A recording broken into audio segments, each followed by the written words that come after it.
Hello, it's Melissa, one of the dietitians with It's All About Kids. And today, instead of showing you just one or two recipes, I'm going to talk to you a little bit about snacking, the importance of snacking, and how you can make it something that's really easy to do. Now, snacking is important, and I know a lot of people don't really think about it that way, but if you look into like the Division of Responsibility by Ellen Satter, snacking is just as important, if not more important, than our actual meal times.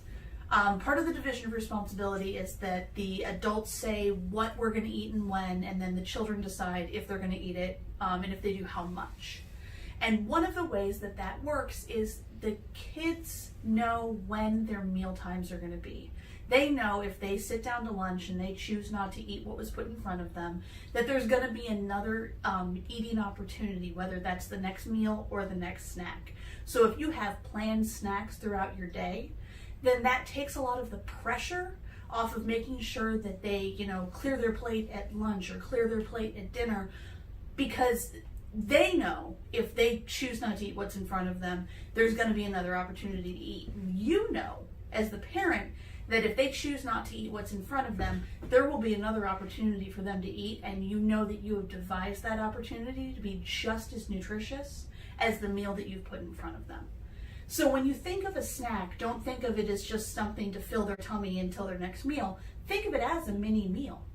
So when I do that, I like to make sure that all of my meals and snacks have carbohydrates, protein, and fat in them. By composing them with all three macronutrients, you're going to make sure that they are satisfied until the next time they eat. And by adding a lot of variety in there, you're going to make sure that they get a lot of different nutrients throughout the course of the day. Now, depending on the age of your kid, they may be able to help you with building their own snacks. They may be able to come in and grab and go and grab their own snack, whether it's after school or after practice or just after out riding their bike and they need to come in and eat a snack because it's not time for dinner yet, but they're hungry right now. Another thing about snacking that's important is you want to make sure that it is well timed, not just, well, I'm hungry right now, so I'm going to eat this snack, because if dinner time is an hour away, maybe that's not a great time to have a snack, because then when they come to sit down to dinner, they're not going to be hungry. So whether you can move dinner up or just give them, a little something to tide them over, like some carrot sticks or something. A lot of times while you're preparing dinner, if they're in the kitchen helping you, then you can set out some, veggies, and they can snack on those almost the way you would eat a salad before your meal. So today I'm going to show you how I build my grab and go snacks, because my husband and I both work. We have a 3-year-old, so a lot of our time is taken. A lot of our time is busy. We're always on the go. So our snacks, I want to make sure that when I grab something, it doesn't take very long, and that it's going to be something that everybody's going to enjoy to eat. So in my refrigerator, I like to keep certain things ready to go that I know that are going to be just pull for a snack. And if you have kids that are older, they can know that that's their snack area. So if it's time for them to get a snack, they know they can grab things. So I like to keep some celery in a little bit of water. I like to keep some carrot sticks in a little bit of water. I've got some lunch meat and some salami in there. I've got some naan that I really like. I've got, actually, Reese really likes it. He calls it his fluffy pancakes. Got some cheese sticks, and then I've got some apples. And actually with the apples, I tend to have them already cut up and ready to go. And the way I do that is I will cut up the apple, and I'll put it in a water bath that has a little bit of citric acid or even just a little bit of lemon juice in it. And by doing that, I know I've got apple slices that are ready to go. It takes a lot less time to eat apple slices than it does to eat an entire apple. And depending on the age of your child, eating an entire apple may be difficult for them to do, whether they've lost some teeth or they've got braces. I know a lot of times in schools, they say that a lot of times when the fruit gets wasted off the tray, it's because it's a whole piece of fruit that the kids just don't have time to eat. So by giving them some already sliced up or already, partially prepped fruit, they're able to then just eat it. So I just like to make my apple slices. And I'm a big fan of crunchy apples. So So I'm gonna put a little bit of citric acid water in with the apples, but really, even if I don't do that, even if I just cut them up and put them in the refrigerator, as long as they're cold, they're still gonna be crunchy, even if they get a little brown. And I personally don't care if they're brown, but like I said, I have a 3-year-old, so, you know, any given day he may look at it and think that that's, you know, wrong, and it won't work. So I'm just gonna put those in there for just a moment. I'm gonna let them sit for about 5 minutes to get that citric acid on there. And while I do that, I'm gonna talk a little bit about the stuff that doesn't go in my fridge that can be for the grab and go. So when I'm thinking of a snack, to make sure that I'm getting the carbohydrates, the protein and the fat in it, I like to think in terms of my food groups. I like to think in terms of having like a whole grain type of thing. I like to think of having a fruit or a vegetable like I have here. I like to also make sure that I'm getting some protein in there. So I'm either going to use, typically I use a nut butter, which you can just scoop out the peanut butter from the jar and put it into a container, or you can buy nut butters that are ready to go, whether they're in little pouches or in little things, or just whole nuts, depending on the age of your child, because you want to make sure that nuts can be a choking hazard. So any child that's 3 and under, you want to make sure that you're really watching them while they're eating those nuts, that they're chewing them and they're not walking around while they're eating them. The same goes for fruit. Dried fruit like raisins can be particularly choky for children that are 2 and under. If you're giving them grapes, make sure that you're cutting those grapes into quarters, and that's for kids that are even 5 and under, because grapes can get terribly choky. Popcorn as well is another one of those choking hazards you want to be on the lookout for.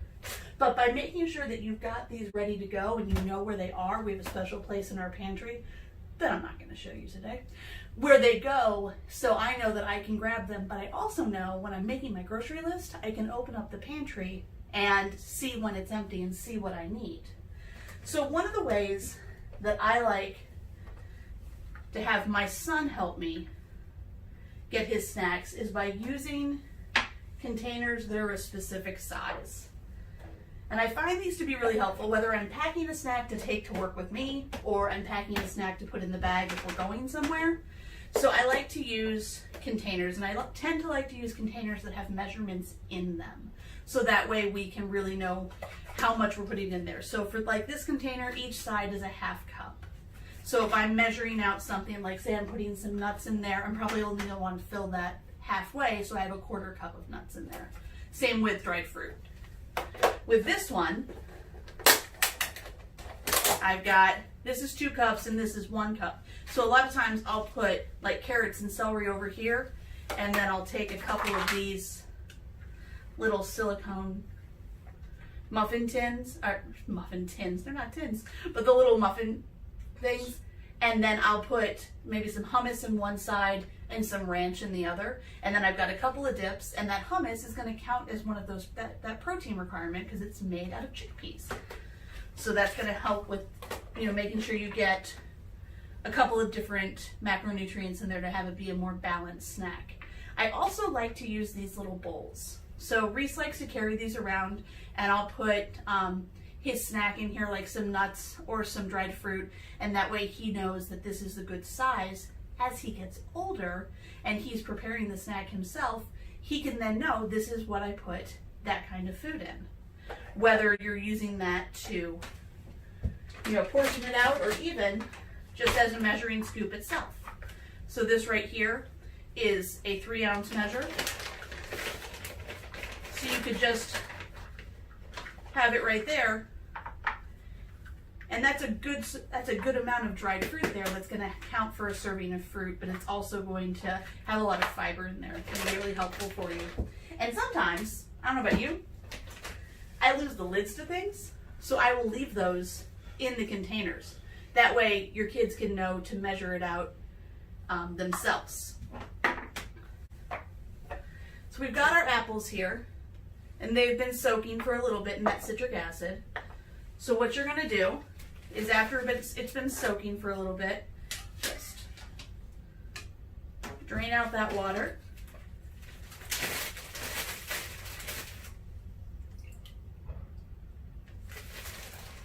And and go ahead and put them in the bag. And like I said, as long as they stay cold, they're going to stay crunchy. And really, with me and apples, crunchy is key. That's why I like Granny Smith. They tend to stay nice and crisp. And you can just add that to the snack drawer that you're putting into your refrigerator. As I said earlier, balanced snacking is almost as important, or if not just as important, as balanced meals. And by taking a little bit of time and setting aside different areas or making sure you have specific things on hand, you can make balanced snacking as easy and grab and go as opening a bag of chips. Which, I'm not saying chips can't be part of a balanced snack. They just shouldn't be the only part. If you open up a bag of tortilla chips, maybe you have it with a little bit of guacamole. That's going to give you some fruit. That's going to give you some healthy fats in there. Maybe add some carrot sticks to it. So that's the kind of thing that you're looking at the snacks that you want to eat, making sure that they're at planned times so they're appropriately spaced in between your meals. You want to make sure it's far enough in front of a meal because you don't want your child getting to the meal and not being hungry for their meal. And I think that's one of the issues that we have is we tend to, in the afternoon, graze all afternoon, and then by the time dinner hits, you sit down and you're not really hungry, but it's dinner and it's dinner time, so you should go ahead and eat.